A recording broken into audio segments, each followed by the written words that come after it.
بسم اللہ الرحمن الرحیم۔ کتاب روض الباسم من خلق النبی الخاتم، جلد ثانی، اور باب نمبر 13 ہے۔ باب نمبر 13 کی ہے فصل نمبر 5، پیج نمبر 496 سے پارٹ نمبر 72۔ فصل ہے حضور صلی اللہ تعالیٰ علیہ وآلہ وسلم کا خدام اور ملازمین پر شفقت و مہربانی کا حکم۔ حضور نبی اکرم صلی اللہ تعالیٰ علیہ وآلہ وسلم نے معاشرے میں کمزور تصور کیے جانے والے تمام طبقات میں سے ایک فرد کے بارے میں واضح الفاظ میں ہدایات جاری کی کہ ان کے ساتھ بھلائی اور نیکی کا سلوک کیسے کیا جائے۔ ان میں سے ایک اہم طبقہ خدام اور ملازمین کا ہے۔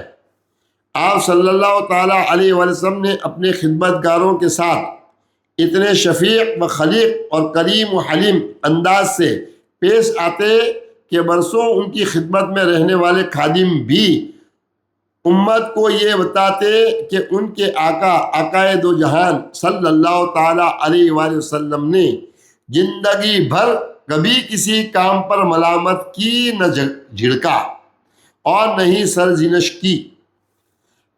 پیروکاران اسلام کو واضح انداز میں حکم دیا کہ آپ اپنے گھریلو ملازموں یا ملازماؤں کو وہی پہنائیں جو خود پہنیں، وہی کھلائیں جو خود کھائیں، ان کے لیے وہی پسند کریں جو اپنے لیے پسند کریں۔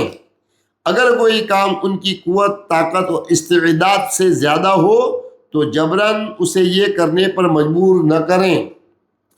جب گھر کا دسترخوان لگے تو دسترخوان اور ڈائننگ ٹیبل پر اپنے ملازم یا ملازمہ کو بھی ساتھ بٹھائیں، حتیٰ کہ آپ کا جو ملازم کھانا تیار کرتا ہے اسے بھی دسترخوان پر ساتھ بٹھا کر کھلائیں، یا اسی کھانے میں سے ان کا حصہ نکال کر دے دیں تاکہ وہ سہولت کے ساتھ کھا سکیں۔ اگر ملازم یا ملازمہ کم عمر اور کم سین ہو تو کبھی اس پر جسمانی تشدد نہ کریں۔ ان کے چہرے پر تماچا، تھپڑ یا مکہ ہرگز رسید نہ کریں۔ اپنے ملازم اور ملازماؤں کی اپنے بچوں کی طرح تربیت کریں، انہیں بہترین آداب اور اخلاقیات سکھائیں۔ بحیثیت انسان ان کی ضرورت کے مطابق مطلوبہ ضروری اشیاء فراہم کریں۔ الحدیث، اس فصل کا مضمون نمبر 1، حضور صلی اللہ تعالیٰ علیہ وآلہ وسلم اپنے خادموں پر خصوصی شفقت فرماتے تھے۔ حدیث نمبر 1، حضرت انس رضی اللہ تعالیٰ عنہ بیان کرتے ہیں، میں نے 10 سال حضور نبی اکرم صلی اللہ تعالیٰ علیہ وآلہ وسلم کی خدمت کی۔ آپ صلی اللہ تعالیٰ علیہ وسلم نے مجھے کبھی اف تک نہیں کہا۔ کسی کام کرنے پر یہ نہیں فرمایا کہ کیوں کیا، اور نہ کرنے پر یہ نہیں فرمایا کہ کیوں نہیں کیا۔ یہ حدیث متفق علیہ ہے۔ حدیث نمبر 2، حضرت انس رضی اللہ تعالیٰ عنہ بیان کرتے ہیں، رسول اللہ صلی اللہ تعالیٰ علیہ وآلہ وسلم سب لوگوں سے زیادہ عمدہ اور اچھے اخلاق والے ہیں۔ ایک دن آپ صلی اللہ تعالیٰ علیہ وآلہ وسلم نے مجھے کسی کام کے لیے بھیجا۔ میں نے طفلانہ شوخی میں کہا، اللہ کی قسم میں نہیں جاؤں گا، جبکہ میرے دل میں یہی تھا کہ میں اس کام کے لیے ضرور جاؤں گا جس کام کے لیے آپ صلی اللہ علیہ وسلم نے حکم فرمایا ہے۔ پھر میں کام مکمل کرنے کے لیے نکلا، یہاں تک کہ میں چند ہم عمر بچوں کے پاس سے گزرا جو بازار میں کھیل رہے تھے۔ اچانک رسول اللہ صلی اللہ علیہ وسلم نے پیچھے سے آ کر شفقت سے میری گردن تھام لی۔ میں نے آپ صلی اللہ تعالیٰ علیہ وسلم کی طرف مڑ کر دیکھا تو آپ صلی اللہ تعالیٰ علیہ وآلہ وسلم مسکرا رہے تھے۔ اللہ اکبر، قربان۔ پھر آپ صلی اللہ تعالیٰ وسلم نے انتہائی پیار بھرے انداز میں فرمایا، اے انیس، یہ انس کی تسخیر ہے، کیا آپ وہاں گئے جہاں میں نے جانے کا حکم دیا تھا؟ میں نے عرض کیا جی یا رسول اللہ، ابھی جاتا ہوں۔ اس حدیث کو امام مسلم اور ابو داؤد نے روایت کیا ہے۔ ایک روایت میں حضرت انس رضی اللہ تعالیٰ عنہ فرماتے ہیں کہ رسول اللہ صلی اللہ تعالیٰ علیہ وسلم نے ہمارے پاس تشریف لائے اور میں اس وقت بچوں کے ساتھ کھیل رہا تھا۔ اس حدیث کو امام مسلم نے روایت کیا ہے۔ 4، حضرت انس رضی اللہ تعالیٰ عنہ بیان کرتے ہیں میں نے 10 سال تک رسول اللہ صلی اللہ تعالی وسلم کی خدمت کی۔ میں ہر کام ویسے انجام دینے سے قاصر رہا جیسے میرے آقا مجھ سے چاہتے تھے، لیکن آپ صلی اللہ تعالیٰ علیہ وسلم کی فراخ دلی کا عالم یہ تھا کہ آپ صلی اللہ تعالیٰ وسلم نے کبھی مجھے اف تک نہ فرمایا، اور نہیں باج پرش کرتے ہوئے کبھی یہ فرمایا یہ کام کیوں کیا، یا تم نے یہ کام ابھی تک نہیں کیا۔ اس حدیث کو امام احمد اور ابو داؤد نے روایت کیا ہے۔ حدیث نمبر 5، ایک روایت میں حضرت انس رضی اللہ تعالیٰ عنہ فرماتے ہیں مجھے نبی اکرم صلی اللہ تعالیٰ علیہ وآلہ وسلم کی خدمت گزاری کا 10 سال تک شرف حاصل رہا۔ اس دوران میں آپ صلی اللہ تعالیٰ علیہ وآلہ وسلم نے کبھی مجھے کسی کام کے بارے میں یہ نہیں فرمایا تم ایسے ایسے کیوں نہیں کیا۔ اس حدیث کو امام ابو یعلا نے روایت کیا ہے۔ حدیث نمبر 6، ایک روایت میں آپ رضی اللہ تعالیٰ عنہ نے ہی فرمایا میں نے رسول اللہ صلی اللہ تعالیٰ علیہ وآلہ وسلم کی 9 برس تک خدمت کی، لیکن مجھے یاد نہیں پڑتا کہ آپ صلی اللہ تعالیٰ علیہ وآلہ وسلم نے کبھی مجھ سے فرمایا ہو یہ کام تم نے اس طرح کیوں کیا، اور نہیں کبھی میرے کسی کام میں عیب نکالا۔ اس حدیث کو امام مسلم، احمد اور ابو یعلا نے روایت کیا ہے۔ 7، حضرت انس رضی اللہ تعالیٰ عنہ سے ہی روایت ہے، انہوں نے فرمایا رسول اللہ صلی اللہ تعالیٰ علیہ وآلہ وسلم نے کبھی مجھے اف تک نہ فرمایا، نہ میرے کسی کام پر سرزنش کرتے ہوئے یہ فرمایا تم نے اسے ایسے کیوں کیا، نہیں میرے کسی کام کو سر انجام نہ دینے، تعمیل ارشاد نہ کرنے پر فرمایا تم نے یہ کام کیوں نہ کیا۔ اس حدیث کو امام احمد، ابو شیخ اصبہانی اور بیہقی نے روایت کیا ہے۔ حدیث نمبر 8، آپ رضی اللہ تعالیٰ عنہ نے ہی فرمایا ہے کہ حضور صلی اللہ تعالیٰ علیہ وآلہ وسلم نے کبھی میری غلطی پر مجھے شرمندہ نہ کیا۔ اس حدیث کو ابو شیخ اصبہانی نے روایت کیا ہے۔ حدیث نمبر 9، حضرت انس رضی اللہ تعالیٰ عنہ سے ہی مروی ہے میں نے رسول اللہ صلی اللہ تعالیٰ علیہ وآلہ وسلم کی 9 برس تک خدمت کی۔ آپ صلی اللہ تعالیٰ علیہ وآلہ وسلم نے کبھی میرے کام کے بارے میں یہ نہیں فرمایا تم نے غلط کیا یا تم نے کتنا برا کام کیا ہے۔ اس حدیث کو امام احمد اور ابو یعلا نے روایت کیا ہے۔ 10، ایک روایت میں حضرت انس رضی اللہ تعالیٰ عنہ نے فرمایا کہ رسول اللہ صلی اللہ تعالیٰ علیہ وسلم نے کبھی مجھے برا کلمہ نہ فرمایا، یعنی کبھی تلخ و ترش جملہ نہیں کہا۔ اس حدیث کو امام احمد، عبد الرزاق اور ابو یعلا نے روایت کیا ہے۔ 11، حضرت انس بن مالک رضی اللہ تعالیٰ عنہ بیان کرتے ہیں میں نے رسول اللہ صلی اللہ تعالیٰ علیہ وسلم کی 10 برس تک خدمت کی۔ آپ صلی اللہ تعالیٰ علیہ وآلہ وسلم نے نہ کبھی مجھے مارا، نہ ہی کبھی مجھ سے ترش روئی کا اظہار فرمایا۔ اس حدیث کو ابو شیخ اصبہانی نے روایت کیا ہے۔ حدیث نمبر 12، حضرت انس بن مالک رضی اللہ تعالیٰ عنہ ایک روایت میں بیان کرتے ہیں جب آپ صلی اللہ تعالیٰ علیہ وسلم کو میرا کوئی عمل ناگوار گزرتا تو آپ صلی اللہ تعالیٰ علیہ وسلم فرماتے یہ مقدر میں ایسا ہی تھا۔ اس حدیث کو ابو شیخ اصبہانی نے روایت کیا ہے۔ حدیث نمبر 13، حضرت انس بن مالک رضی اللہ تعالیٰ عنہ ایک روایت میں بیان کرتے ہیں میں نے رسول اللہ صلی اللہ تعالیٰ علیہ وسلم کی 10 برس تک خدمت کی۔ اس تمام عرصے میں آپ صلی اللہ تعالیٰ علیہ وسلم نے نہ کبھی مجھے مارا، نہ کبھی مجھے سخت سست کہا، نہ ہی کبھی مجھے ڈانٹ پڑائی، اور نہ ہی کبھی میری طرف غصے سے دیکھا۔ اس حدیث کو امام ابو یعلا نے روایت کیا ہے۔ حدیث نمبر 14۔ حضرت انس بن مالک رضی اللہ تعالیٰ عنہ ہی بیان کرتے ہیں، رسول اللہ صلی اللہ تعالیٰ علیہ وسلم نے مجھے کسی کام کے لیے بھیجا، میں جب بچوں کے پاس سے گزرا تو میں بھی ان کے ساتھ بیٹھ گیا، لہذا مجھے آپ صلی اللہ علیہ وسلم کے پاس جانے میں تاخیر ہو گئی۔ آپ صلی اللہ تعالیٰ علیہ وسلم میری تلاش میں نکلے، اور جب مجھے ان بچوں کے ساتھ مشغول دیکھا تو آپ صلی اللہ علیہ وسلم نے ان بچوں کو سلام کیا۔ اس حدیث کو امام ابو یعلا، ابو شیخ اصبہانی اور ابن عساکر نے روایت کیا ہے۔ حدیث نمبر 15۔ ایک اور روایت میں وہ فرماتے ہیں، رسول اللہ صلی اللہ تعالیٰ علیہ وسلم ہمارے پاس تشریف لائے اور میں بچوں کے ساتھ کھیل رہا تھا۔ آپ صلی اللہ علیہ وسلم نے ہمیں سلام کیا، پھر آپ صلی اللہ علیہ وسلم نے مجھے اپنے کسی کام کے لیے بھیجا۔ اس حدیث کو امام ابو شیخ اصبہانی نے روایت کیا ہے۔ حدیث نمبر 16۔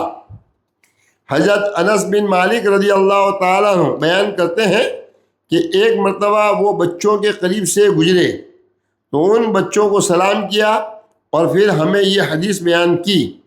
ایک مرتبہ رسول اللہ صلی اللہ تعالیٰ علیہ وسلم بچوں کے پاس سے گزرے تو آپ صلی اللہ تعالیٰ علیہ وسلم نے بھی ان کو سلام کیا، حالانکہ اس وقت آپ صلی اللہ تعالیٰ علیہ وسلم جلدی میں کہیں تشریف لے جا رہے تھے۔ اس حدیث کو امام ابو شیخ اصبہانی نے روایت کیا ہے۔ حدیث نمبر 17۔ حضرت انس رضی اللہ تعالیٰ عنہ بیان کرتے ہیں، اللہ کی قسم بے شک میں ضرور امید کرتا ہوں کہ میں کل روز قیامت آپ صلی اللہ تعالیٰ علیہ وسلم کی ملاقات سے شرف یاب ہوں گا اور عرض کروں، یا رسول اللہ، آپ کا ادنا سا خادم۔ اس کو امام احمد، عبد بن حمید اور ابو یعلا نے روایت کیا ہے۔ حدیث نمبر 18۔ حضرت ربیعہ بن کعب اسلمی رضی اللہ تعالیٰ عنہ بیان کرتے ہیں کہ میں رات رسول اللہ صلی اللہ تعالیٰ وسلم کی خدمت میں گزارتا تھا اور آپ صلی اللہ تعالیٰ علیہ وسلم کے وضو کے لیے پانی اور ضرورت کی کوئی شے مطلوب ہوتی تو پیش کرتا۔ ایک مرتبہ آپ صلی اللہ تعالیٰ علیہ وسلم نے مجھے فرمایا، اے ربیعہ مانگو۔ میں نے عرض کیا، یا رسول اللہ، میں جنت میں آپ کی رفاقت کا طلبگار ہوں۔ آپ صلی اللہ تعالیٰ علیہ وسلم نے فرمایا، اس کے علاوہ اور کچھ؟ میں نے عرض کیا، مجھے یہی کافی ہے۔ آپ صلی اللہ تعالیٰ علیہ وسلم نے فرمایا، پھر کثرت سجود کے ذریعے اپنے اس معاملے میں میری مدد کرو۔ مطلب یہ کہ انعام یافتہ بندوں کو کبھی عبودیت سے بے نیاز نہیں ہونا چاہیے۔ اس حدیث کو امام مسلم، ابو داؤد اور نسائی نے روایت کیا ہے اور ترمذی نے کہا یہ حدیث حسن ہے۔ 19۔ حضرت ربیعہ بن کعب رضی اللہ تعالیٰ عنہ سے ہی مروی ہے کہ میں رسول اللہ صلی اللہ تعالیٰ علیہ وسلم کی خدمت کیا کرتا تھا اور سارا دن آپ صلی اللہ تعالیٰ علیہ وسلم کے کام کاج میں لگا رہتا تھا۔ جب رسول اللہ صلی اللہ تعالیٰ علیہ وسلم نماز عشاء پڑھ لیتے اور اپنے گھر میں تشریف لے جاتے تو میں آپ صلی اللہ تعالیٰ علیہ وسلم کے دروازے پر بیٹھ جاتا اور یہ سوچتا کہ ہو سکتا ہے حضور نبی اکرم صلی اللہ تعالیٰ علیہ وسلم کو کوئی کام پڑ جائے۔ میں آپ صلی اللہ علیہ وسلم کو مسلسل سبحان اللہ و بحمدہ کہتے ہوئے سنتا، حتیٰ کہ تھک کر واپس آ جاتا یا نیند سے مغلوب ہو کر سو جاتا۔ ایک مرتبہ حضور صلی اللہ تعالیٰ علیہ وسلم نے میری خدمت اور اپنے آپ کو ہلکان کرنے کو دیکھ کر مجھ سے فرمایا، مانگو، میں تمہیں عطا کروں گا۔ میں نے عرض کیا، یا رسول اللہ، مجھے کچھ سوچنے کی مہلت دیجیے، پھر میں آپ کی خدمت میں عرض کروں گا۔ میں نے سوچا کہ دنیا کی زندگی تو گزر ہی جائے گی اور اس میں میرے لیے جو رزق مقدر ہے وہ مجھے مل کر رہے گا۔ میں نبی اکرم صلی اللہ تعالیٰ علیہ وسلم کی خدمت میں حاضر ہو گیا اور عرض کیا، میں رسول اللہ صلی اللہ تعالیٰ علیہ وسلم سے اپنی آخرت کے لیے سوال کرتا ہوں، کیونکہ ہمیں اللہ تعالیٰ کی بارگاہ میں آپ کا مقام و مرتبہ معلوم ہے۔ حضور صلی اللہ تعالیٰ علیہ وسلم نے پوچھا، تمہاری کیا ضرورت ہے؟ میں نے عرض کیا، یا رسول اللہ، اپنے پروردگار سے سفارش کر دیجئے کہ وہ مجھے جہنم سے آزادی کا پروانہ عطا کر دے۔ حضور نبی اکرم صلی اللہ تعالیٰ وسلم نے پوچھا، تمہیں یہ بات کس نے بتائی؟ میں نے عرض کیا، یا رسول اللہ، اللہ کی قسم مجھے یہ بات کسی نے نہیں سمجھائی، لیکن جب آپ نے فرمایا تھا کہ مجھ سے مانگو میں تجھے عطا کروں گا، اور اللہ کے ہاں آپ کا مقام و مرتبہ معروف ہے، میں نے خود ہی اپنے معاملے میں غور و فکر کیا کہ دنیا منقطع اور زائل ہونے والی ہے، اور اس میں میرے لیے رزق مقرر ہے جو مجھے مل کر رہے گا۔ میں رسول اللہ صلی اللہ تعالیٰ علیہ وآلہ وسلم سے اپنی اخروی کامیابی کے لیے سوال کرتا ہوں۔ حضرت ربیعہ بیان کرتے ہیں کہ رسول اللہ صلی اللہ تعالیٰ علیہ وسلم نے کافی دیر خاموشی اختیار فرمائی، پھر مجھ سے فرمایا، میں ایسے ہی کروں گا، لیکن تم سجدوں کی کثرت کے ساتھ میری مدد کرو۔ اسے امام احمد نے روایت کیا ہے۔ حدیث نمبر 20۔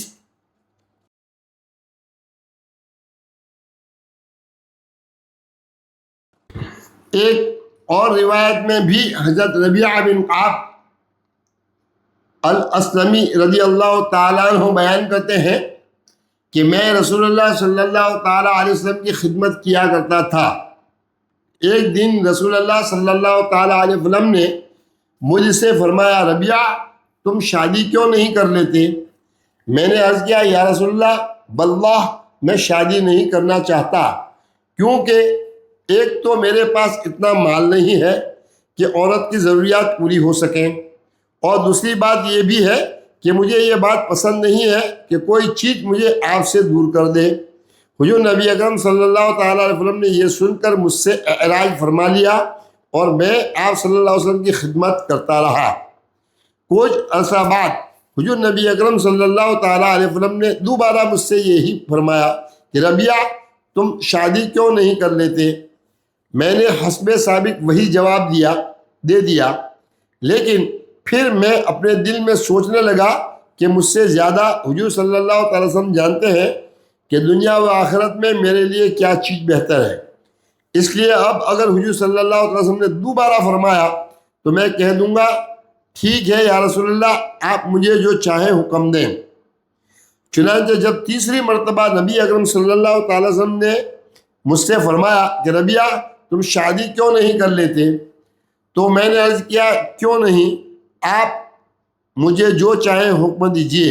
حضور نبی اکرم صلی اللہ تعالی وسلم نے انصار کے ایک قبیلے کا نام لے کر، جن کے ساتھ آپ صلی اللہ علیہ وسلم کا تعلق تھا، فرمایا، ان کے پاس چلے جاؤ اور جا کر کہو کہ رسول اللہ صلی اللہ علیہ وسلم نے مجھے آپ لوگوں کے پاس بھیجا ہے اور یہ حکم دیا ہے کہ آپ لوگ فلاں عورت کے ساتھ میرا نکاح کر دیں۔